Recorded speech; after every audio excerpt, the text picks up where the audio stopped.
He is still the best player. He's still, along with Steph Curry, the best star teammate. He's on the best team, and he was totally uber-focused. I see no decline. Let's see what Michael Jordan was doing on his 36th birthday. He was out of the league, retired for the second time. He was the president of the Wizards. He had drafted a complete bust, Kwame Brown, and he was having a midlife basketball crisis. Should I play? Should I own? Should I manage? He didn't know quite what to do. It is interesting to me that LeBron and Tom Brady have always been very similar, and they're aging similarly. Brady and LeBron today, totally focused on playing, have no interest in retiring, will not even consider it, are outraged when you mentioned it, are still excellent, are still great teammates, and are still the faces, really, of the league. MJ is retiring much more like Brett Favre. Kind of done at 36 with the grind. I'm over it.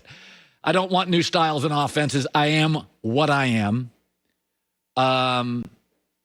We've seen the best of them. Didn't necessarily end with grace. Both could be kind of bad teammates. Favre wasn't great to Aaron Rodgers. MJ wasn't great to anybody with the Wizards. But here's what's interesting. MJ and Favre, despite all those potholes, are more beloved today than Brady and LeBron. And because we're both still, isn't everybody still trying to discredit LeBron and discredit Brady? Oh, it's the system. Well, I mean, LeBron just goes around to the best players. Favre and MJ are more beloved, that's a key word, beloved today than Brady and LeBron. Why is that? Why is that? It shows you how presidents get elected and the power of marketing. Because Favre and Michael Jordan, McDonald's, Gatorade, Hanes underwear, hot dogs. They sold middle America. We're one of you. Even though Michael Jordan has no interest hanging out with even famous people. Forget middle-class people. But Michael sold, Favre sold, we are you. Wranglers, Walmart, Kmart, any mart. LeBron and Brady do not. LeBron and Brady are aspirational, expensive washes, expensive mattresses, Uggs, Beats by Dre. Those are high-end products. We know you can't afford it. You come up and meet us. We're not coming down to meet you. That is the power. The fact that Michael Jordan and Favre had much choppier careers, were not as good at teammates, did not end well, did not end very refined. At the end, Favre was, I'm going to quit. I'm going to retire. I'm not going to learn anything new. Brady's like, give me new, give me opposite, give me teammates, give me. This is what politicians use. This is what marketing does. Is that Favre and MJ are still more beloved than Brady and LeBron. All we do is discredit their careers. Just to show you how different they are, Tom Brady has never been about selling you, I'm one of you. He had his own workout facility in New England. He didn't even work out. He's like, no, I got my own clinic. Gronk, come on over. Edelman. Patriots didn't like it. LeBron's like, I'm not going to be in your TV show. I'm going to create my own production company. I don't even need TV networks. I'm going to have my own. Aspirational. And people don't like that. Oprah got less popular when she lost weight. She was now separating from you. She was no longer one of you. And people for a while didn't like it. Well, where's Oprah going? Oprah started losing weight. Studies showed. I used to work at a network that had Oprah. She was getting less popular. She was pulling away from people. People don't like aspirational people. Too willful, too aspirational, pulling away.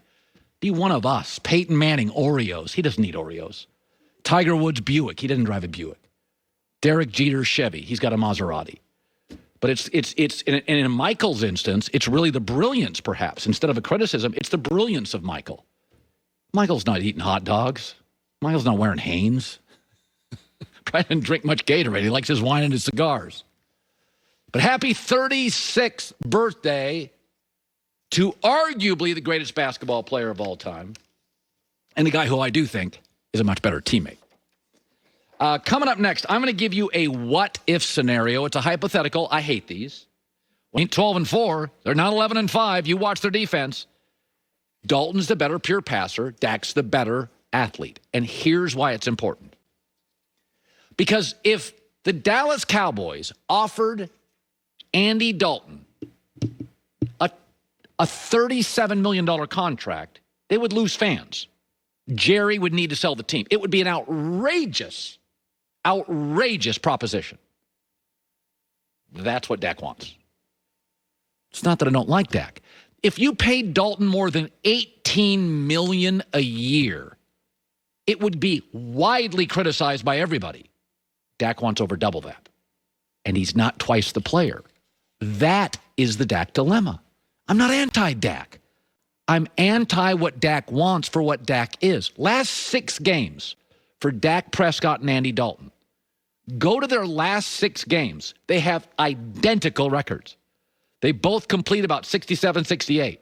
The TD to interceptions, both 13 TDs, 4 picks. The passer ratings, Dak slightly higher, but Dalton's won another game. I like Dak more. Dak is better. Dak's a better athlete. And in 2020, I think Dak feels like the NFL more than Andy Dalton. But if Dak didn't get hurt, wouldn't Dallas be a 9-7 team winning the division instead of a 7-9 team potentially Sunday winning the division? I've never been anti-Dak. I've always said the gap between Dak and Dalton, and Dak's better, is not massive. It's not. They both need a good offensive line and weapons to win games. They always say there's trucks and there's trailers. Bucky Brooks always says that. Neither one is a truck pulling their team. They're both trailers. They get kind of pulled by their team and can win if they've got the right pieces. But it's interesting this morning, when you look at Andy Dalton post-bye, he is what he was his first 4 or 5 years, a less mobile version of Dak. But you'd pay him $17 million. Dak wants $37. That is the dilemma in Dallas. It's not that anybody hates Dak, but he's not worth twice of Dalton, I don't believe, going forward. Oh, well, looky. We got a birthday cookie. LeBron's 36th birthday today. I occasionally talk about him on the show.